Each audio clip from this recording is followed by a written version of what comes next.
Okay, welcome back to the Politics Barn. We've got an episode here where on the, it's almost the 11th of May. We're right around midnight here, just a little short of that. And we're going to review Dinesh D'Souza's documentary, 2000 Mules, where he alleges he has proof that the 2020 election was stolen. So I, being a political science major, politics junkie, I'm going to just call myself a self-described expert on elections. I think I am. I mean, I've followed this stuff pretty closely for over 30 years, so I think I'm as much of an expert as anybody you're going to find on YouTube. I watched it, so what does he allege?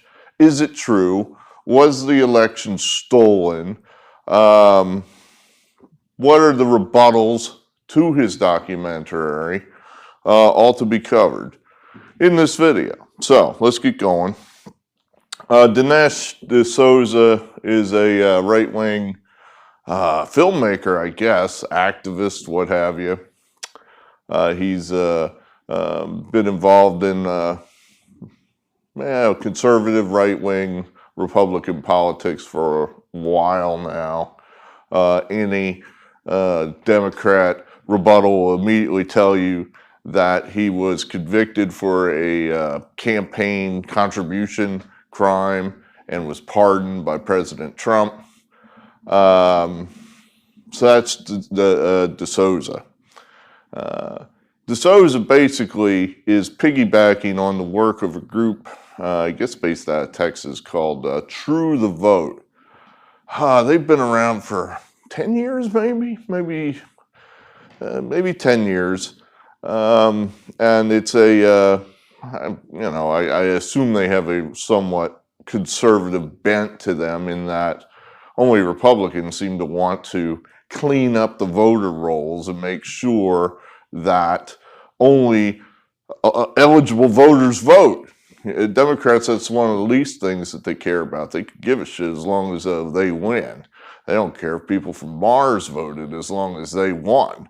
So, True the Vote, a Republican good government group, if you will, they did a lot of work, I guess, post-2020 election trying to, I guess, basically prove if the Democrats cheated. You know, in other words, they think the Democrats cheated. They're trying to prove it. What did they come up with? So here's what D'Souza and True the Vote came up with. I did not realize you could do this, but apparently you can buy data from these giant telecom companies pertaining to cell phones that I guess what they will do, and I don't know how much this costs, but excuse me.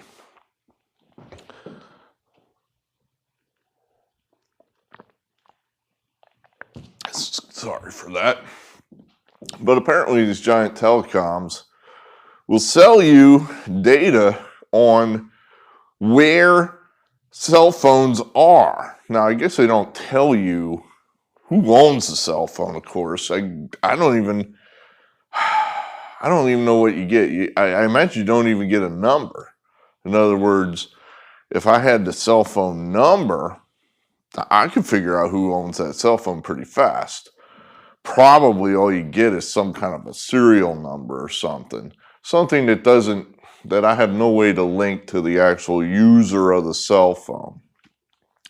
But it probably will tell you, I guess, what they bought were basically records, tracking records from the telecom companies showing where these cell phones over a certain area went. Apparently, it's just a massive amount of data. I think the word trillions was used in the documentary.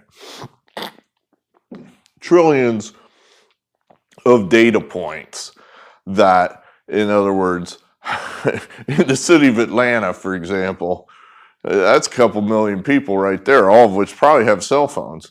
And if they're being pinged every, I don't know, 5-10 minutes, you add up those pings over, say, a 6-week period, you're in the trillions of data points. But this is apparently available for purchase. I guess giant marketing companies, giant corporations do this so they can, I guess, track where humans, that cell phone isn't walking by itself. Let's put it that way. A human has that cell phone. So cell phone, human, cell phone. They're synonymous. They equate.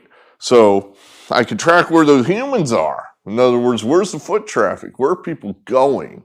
Where do I want to, what can I conclude from that? If I'm trying to sell a product, is there something there that, look, they're all going down here to this street, and that's where everybody's hanging out, and then at a certain hour they go over here.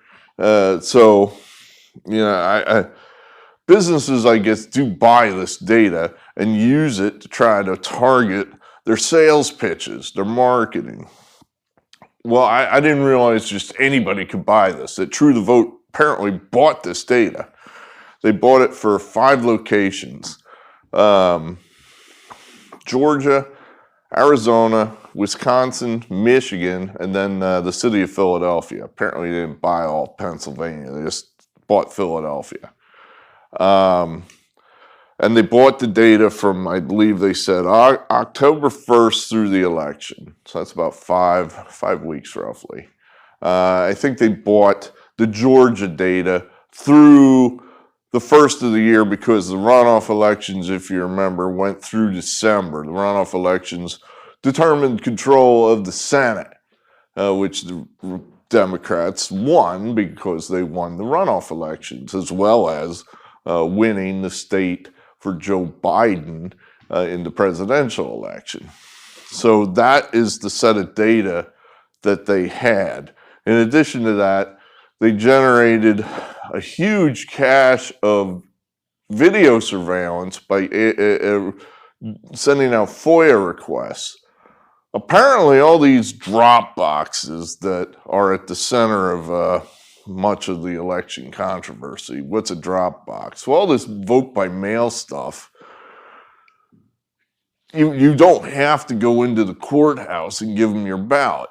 They have these, for lack of a better term, mailboxes. They're drop boxes specifically for votes, mail, ballots. U.S. mail doesn't go into it. The only thing to go into it is a vote, a ballot. So these boxes are scattered throughout the county or city, and that I lost my train of thought. Apparently, most of these boxes are supposed to have video surveillance on them, closed circuit video of the boxes, just to make sure there isn't some obvious fraud that goes on. Like, somebody just walks up there and whap, knocks the padlock off it, opens it up, takes out the bag of ballots, puts in a new bag of ballots, and walks away. That would be highly illegal. I think even Democrats would admit that would be illegal. Well, maybe only if a Republican did it. But if the Republican did it, they would admit that would be illegal. So they're supposed to have some kind of video on these boxes, I think. So True the Vote sent out FOIA requests to all these various jurisdictions saying, give me all the video on these boxes. And they got a lot of video, but some they didn't get. Some they didn't have. In other words, the government came back and said, well, it was shut off, or we don't know what happened, or we don't have it. Which should not happen. That should not happen at all, but it did in many instances. The video just isn't available. Now, what does that mean? Either it is available and they're not supplying it, or it was turned off and it's not available. It never existed to begin with. because the camera's broken. It could mean any number of things, none of which is right, none of which is kosher, but that's what happened. But they still were able to get their hands on a lot of video. I believe the documentary said like 4 million minutes worth of video, which, I imagine most of that video is just a box sitting there, it's just sitting there. No, there's no action. Nobody's coming up to the box. But they did show in the documentary some pretty interesting things taking place at the boxes. So what they found by checking and crunching the cell phone data is they were able to identify numerous individuals in each of the locations that would go to the boxes again and again and again and again, which really, would not be normal. In other words, if I'm delivering my vote, that's one. Even if I went back to put my wife's vote in there, that's two, even though in most places that's probably not allowed. But I imagine that sort of shit happens all the time. Maybe my father, he doesn't feel like going there because he's old and infirm. So maybe I'm going to take his there too. That's three. Again, not supposed to do that, but I imagine that shit happens all the time. But their parameters were somebody went to these boxes 10 times or more. And in addition to that, they also then identified what they considered to be stash houses, NGOs. What's that mean? Non-governmental organizations. These are your variety of, nonprofit organizations that always have some altruistic name attached to it, but in reality what it is a hardcore Democrat operative place where they're trying to win the election. Turn out the vote Montgomery County. That is run by Democrats. They have a vested interest in getting Democrats elected. So the True to Vote people identified these type of places. So they said, we believe what we're looking at here is people that have gone to the drop boxes 10 times or more, and they've gone to these NGOs, these stash houses, 5 times or more. The theory being they're going to the stash house, they're picking up a batch of ballots, and then they're taking it to the drop box and they're putting it in there. And they're doing that again and again and again and again and again. So they identified people, cell phones, that were doing this via the geospatial tracking, where they could track the movement of cell phones. They could track which cell phones are going to the drop boxes. They're able to basically, program the data in such a way saying, okay, if a cell phone gets within this little fence of coordinates, which is the box, that little fence there of the voting box, then that pings some kind of hit in your query, and you set that aside, and then every time that comes up, then pretty soon you have a set of data over here. It's like, okay, serial number 1234, it went to the boxes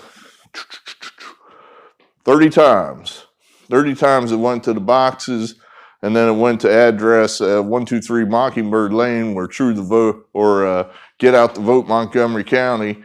It went over there 8 times. So querying the data, they're able to come up with this information, and they came up with, I don't know what the total was. I'm going to just say 2,000, because that's the name they used, a number they used in the title. They figured they had at least 2,000 of these people. They call them mules. Why not? I mean, sure. So these mules are moving votes from, they believe, from the NGO, the stash house, to all these various drop boxes. Now, what do we think of this? Well, a couple things. Well, let me give you the Democrats' view here. I looked up just now before I came out here, and I said, all right, well, let's get, I've given this some thought, but let me give you what the Democrats say. This is from the Atlanta Journal-Constitution, Democrat paper. It's almost like redundant when I say Democrat paper. I mean, every newspaper, pretty much with the exception of just like 5, is a Democrat paper. So the Atlanta Journal-Constitution, and Atlanta was one of the points in the video that was specifically brought up. They said a couple things here. They said, well, the geo-tracking wasn't good enough. In other words, they can't identify these people. You don't know if that guy was putting a ballot in the box. He could have just been driving by there, going to work. You can't identify these people. I didn't find that pervasive at all. This geo-tracking stuff is being used by the government. It's being used by law enforcement. The True the Vote people, I believe in a subsequent rebuttal, brought up the fact that the Supreme Court, within the last 3-4 years, made a decision on this geo-tracking information, and Supreme Court Chief Justice Roberts said it's as good as having a tracker, an ankle bracelet on you. That's how tightly it can track where you are. The government is making law enforcement cases today on this type of information as far as where a person goes to establish proof via this data. So I think that the data, the True the Vote people said, look, if somebody just drives past the box, it's not going to trigger a hit. Now, let me say this. All the stuff in this video, in this movie, is not been made available to you or me. I can't go to their terabytes of data and look it up for myself and prove to myself one way or the other if they're telling the truth. I have no idea if they're telling the truth or not. I have no way of knowing this. They have not made this data public to me. So, and even if they did, I wouldn't have the capability to analyze it anyway. But they're telling me that the data does not hit when someone just drives by. Furthermore, these boxes, they did show, like, here's an example map they would show of somebody going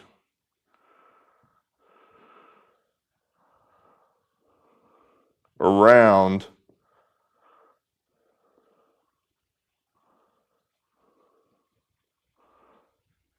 to the boxes.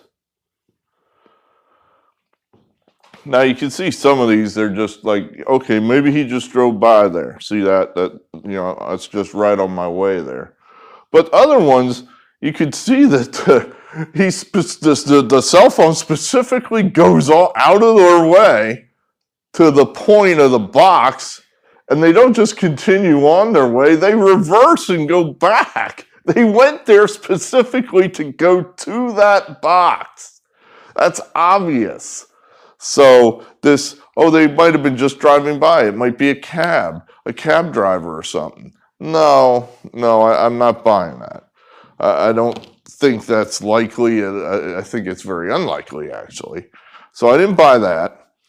Let's see what else. They point out that law enforcement has done nothing with any of this information. Whatever information that True the Vote has made available to law enforcement agencies, which is they're a little circumspect on. I couldn't figure that one out. The DSouza, that's that awful show I dislike. But DSouza was a little suspect about what they dumped out to law enforcement and what they haven't.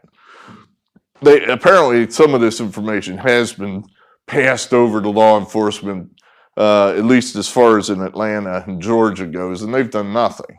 They've just found it not convincing, not worth their time to investigate.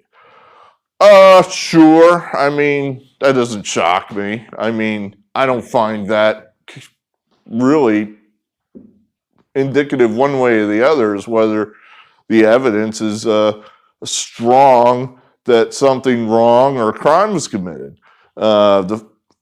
You're telling me the government doesn't want to open this can of worms, that they don't want to investigate this particular crime or alleged crime? Shazam, shocking, especially in Georgia. They've shown absolutely no interest whatsoever into digging into this, the allegations of the election. So, yeah, sure, of course not. No one's dug into this, so I'm certain that they're not going to start now. They're not going to put people under oath and start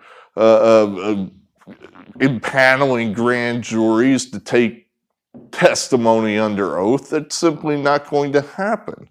So, no, the Atlanta Journal-Constitution accurately points out that no law enforcement action has been taken. Let's see what else. Now, this was probably one of the key points they made here, and I believe, I don't know if they're true. This is true or not. Again, far be it from a left-wing newspaper not to tell the truth, but they said that even if there was a ballot harvesting operation going on, and that's what we're talking about here, is harvesting ballots, that the ballots would have to be counted, even if they were harvested illegally. Yeah, I don't know. See, this is where D'Souza and I probably part ways. His point is that, and he's very, this is where I don't like, the documentary is a little bit blurry here, and it should not be.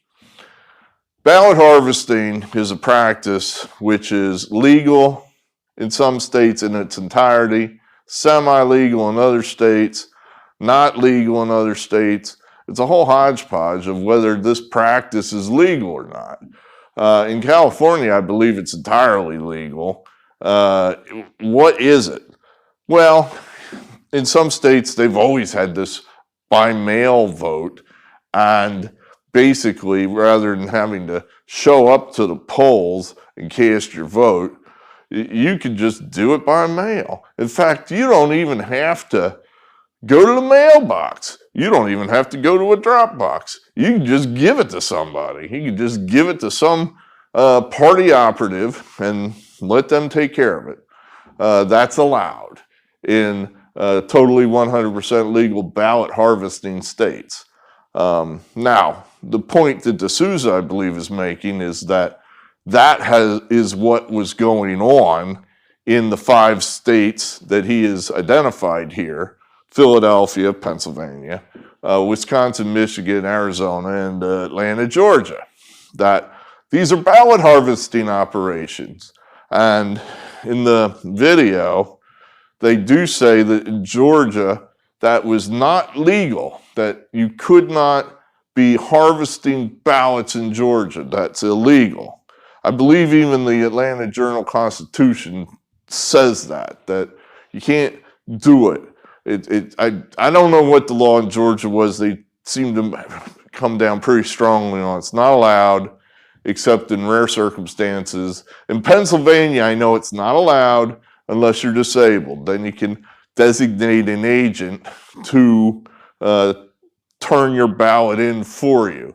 But I just read the rule. It said you have to be disabled according to the definition of the Americans with Disability Act. So I know in Philadelphia and Georgia, these ballot harvesting operations would be illegal. They would be totally illegal. But what happens to the votes that are being harvested? I mean, where are these votes coming from? Are they all just made up? Are they being filled out in a back room? Well, probably not.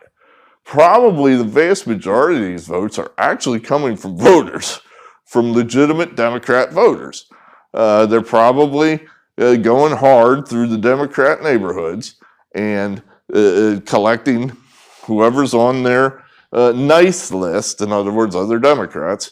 They're going through there and collecting all the Democrat votes. Now, the few Republicans that are in those neighborhoods, screw them. They're not collecting their votes. Fuck them. But the Democrats, they're catching all their votes that they can. And if they're missing any, they just keep going back and make sure that they confirm that that person's going to vote. And if they're not voting by mail or absentee ballot, then they're looking for confirmation that that person's committed to voting on election day. And if they're not really warm and fuzzy, that person's down with voting, well, they're going to try to convince them to vote via mail and get that vote from them. That's what ballot harvesting is. It's pumping up your own totals. Now, let's set aside, like I said, this is illegal in Georgia and Philadelphia. It's not allowed. So I think that Dinesh D'Souza had proved pretty well that this was going on in violation of the law. Now, his idea is that these are all legal votes and they should have all been thrown out. Look, the courts aren't going to do that. This is what's so frustrating about these election laws. And in other words, there's all sort of laws, and they all pertain basically to the government.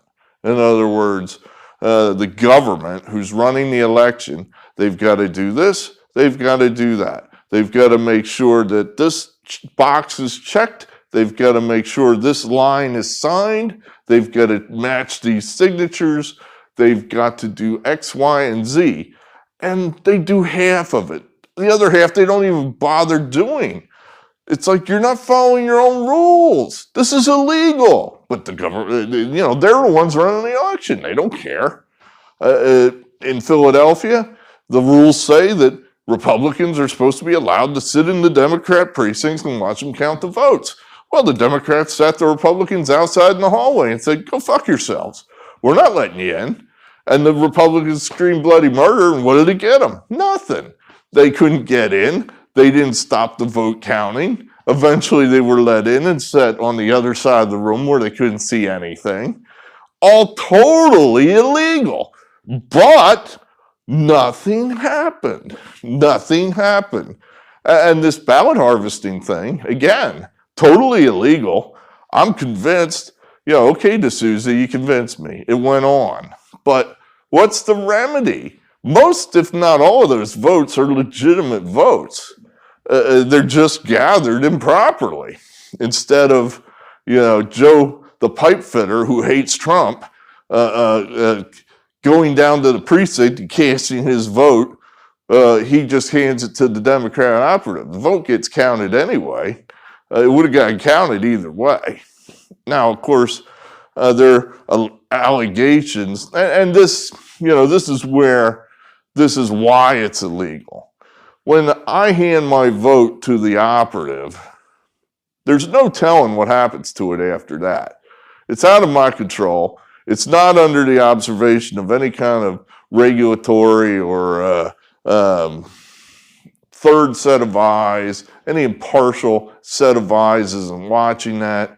When it ends up back at that nonprofit stash house, anything could happen to that thing. Anything could happen to that.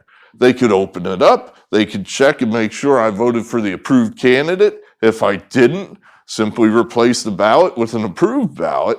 And if you're saying, oh no, they're barcodes, they're ways to, are you kidding me? If I'm sitting there and I got enough time and I got computers and laser printers and whatnot, I can fake anything on that envelope. And no one's going to know the difference, especially because no one's looking for that shit anyway. So that stuff certainly easily could be done in a ballot harvesting operation. Now, again, D'Souza had no proof of that. I'm just saying that's why this sort of thing should be illegal, because it's so easy to do that sort of thing. This sort of thing has been done before and been prosecuted. That they bring that up. I think it was brought up in the documentary. I viewed a few other things surrounding the documentary as I'm trying to educate myself on this. A Republican operative, and I believe it was in a primary, a Republican primary, was cheating via ballot harvesting in North Carolina, and he got caught and he got prosecuted. He actually, I think, went to jail. So this has happened.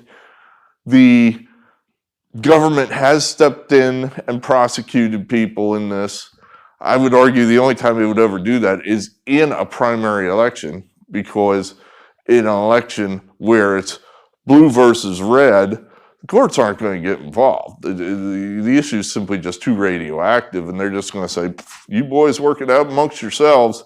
We're not going to get into this. That's now one more fact checker here. PolitiFact, which any group that calls themselves PolitiFact, you know that's not true. You can tell right away. It's like, well, that's a Democrat organization. Might as well be called Politali. Let's see. See, they pointed out the ballot harvesting is illegal in some states. That's true. And that's where DSouza was kind of, I wish you had spelled out exactly what the rules were. Now, another thing that DSouza was weak on is that he alleged that everybody's getting paid for this. But he has no proof. And if they were all getting paid, that is illegal no matter what. In other words, even in California, I believe it's illegal to ballot harvest with pay involved. In other words, I, the operative, am being paid to go get these ballots. I think even California makes that illegal. But of course, we don't have any evidence of these guys getting paid. They were doing weird, really just incredibly suspicious things on the videos at these boxes. They're like taking pictures of the box, after they put the ballots in there. And they were, the documentary alleges that's evidence so they can get paid. Makes sense, but no proof.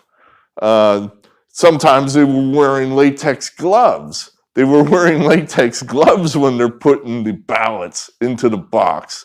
And then after they put the ballots in the box, the gloves would come off and they'd throw them away. It's like, well, that's suspicious. They alleged that was so there were no fingerprints on the ballots. Maybe. Very suspicious behavior. PolitiFact, frankly, they just kind of regurgitated the Journal-Constitution talking points. But I didn't think that the left did a very good job fact-checking the core element of the video, the documentary, that people were going to these drop boxes again and again and again and again and again. And why were they going there? The only thing that made sense was they're putting ballots in there. We got video evidence showing people putting ballots in there multiple times.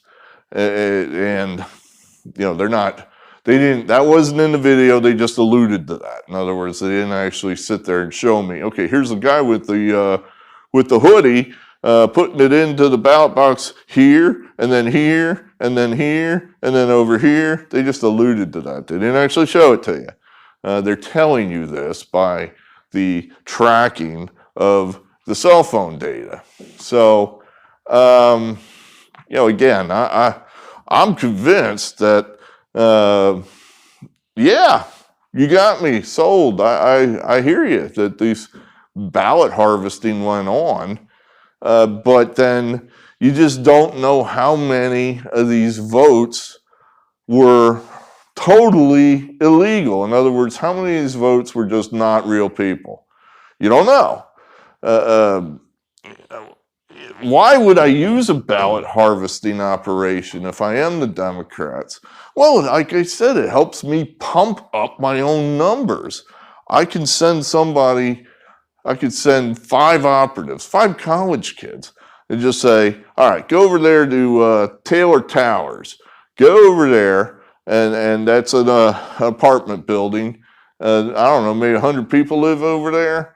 Just start knocking on doors and see if you can figure out, did they get any kind of a application by mail? If so, are they interested in having help filling it out? If they have it filled out, would they be interested in just us saving them the trouble of going to the box? We could just drop it off for you. All you gotta do is just give it to us, and boom, boom, done. Let's see what we can do. If they haven't got a ballot, let's see if they were interested in filling out an application so they can get a ballot, and then we'll come back in 2 weeks and help them again. All ways that we can try to get those people's votes now, today. Not a vague promise that, yeah, I like what you're saying about your candidate, and I think that I will go to the polls in 3 weeks and vote for your candidate. Whoa. That's way too nebulous. That's way too squishy, wishy-washy. I want your name on the dotted line now, God damn it. We're not fucking around here. We need you to vote for our guy today. So none of this, oh, well, maybe I'll vote for you 3 weeks. No. We could hook this up right now. So, and a lot of the people you're dealing with are probably not that strong on their skates. You're dealing with elderly people.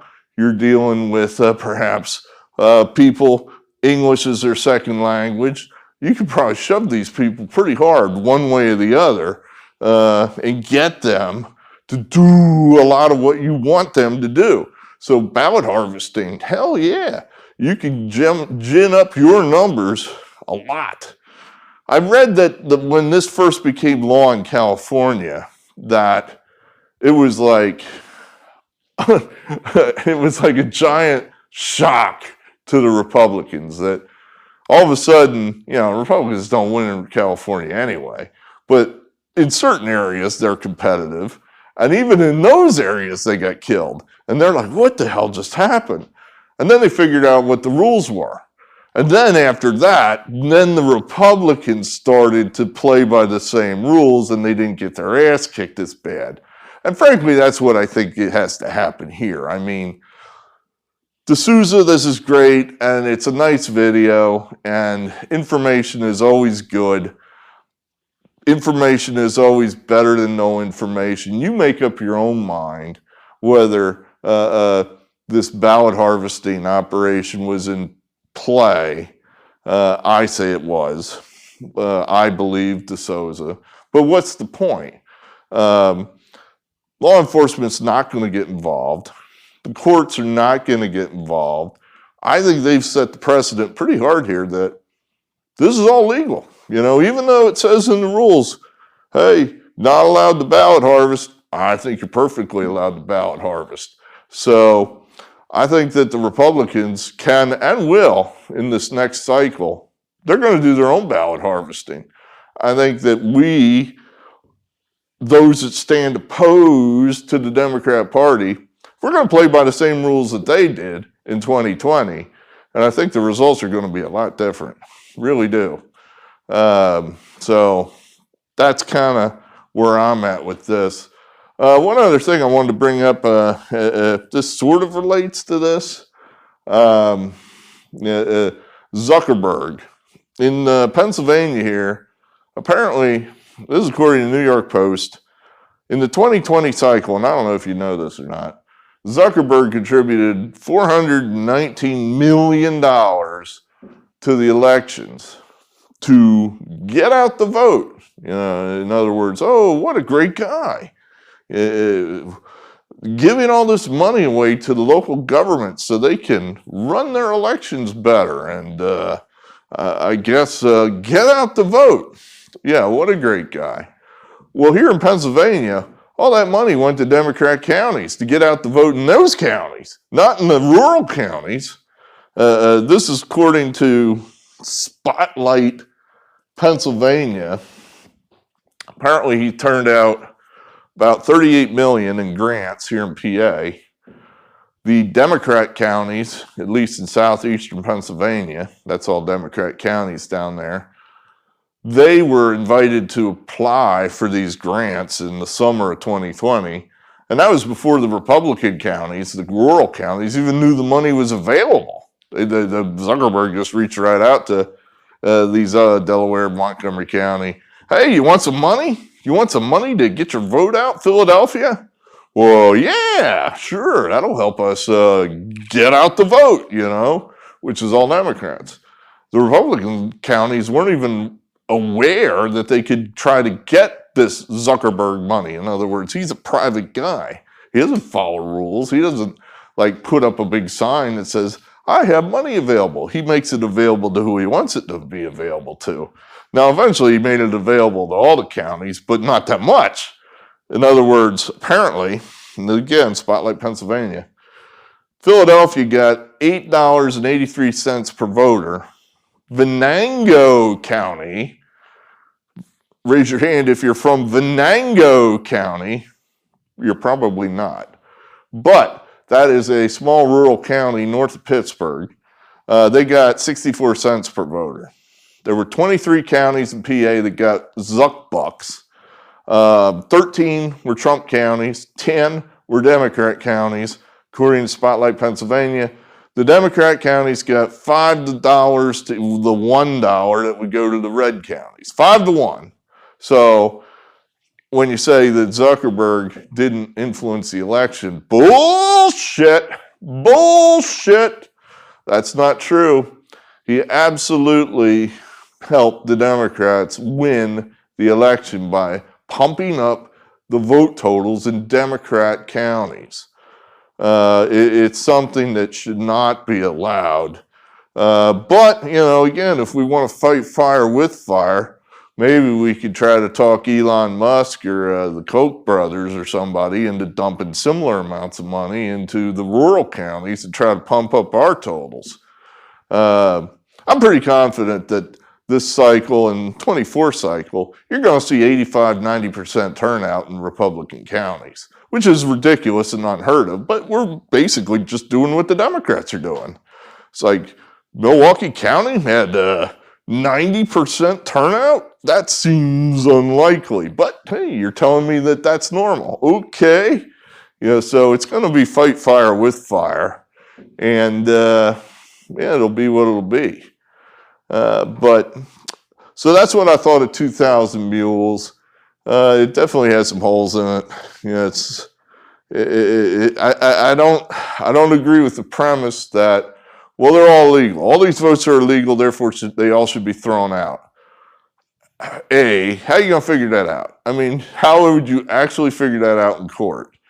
You couldn't.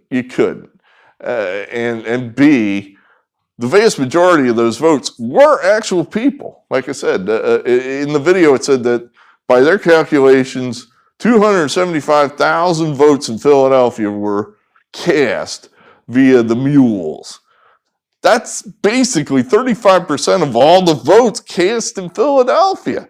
Those are real people. You can't throw out all those votes. It's frustrating because we have rules, they're roundly ignored. There's no remedy for when a party breaks the rules. In other words, it says you can't have ballot harvesting. Well, we're going to do it anyway. Well, what's the remedy? No one investigates it. No one goes to jail. No one is even investigated. And even if it was, that vote would still end up counting. So what do you do about it? Well, I don't know. I honestly don't know, other than expect that you're probably going to have the Republicans doing the exact same thing this year, because as the Journal-Constitution and PolitiFact point out, there's been no prosecutions, i.e. it's legal. That's what they're saying. It's legal. So, okay, we can play that way too. All right, so that's what I think about 2000 Mules. Hopefully this doesn't get censored by YouTube. I guess it's pointless for me to even say this because you won't hear it anyway if it is censored. I'll have to go on Rumble and scream about it. But thanks for being here. Baseball, yeah, I'm taking a little break here on that. We'll hopefully get a video for you at some point. All right, good, thanks, great. We'll talk again. Eric Arnold, signing off.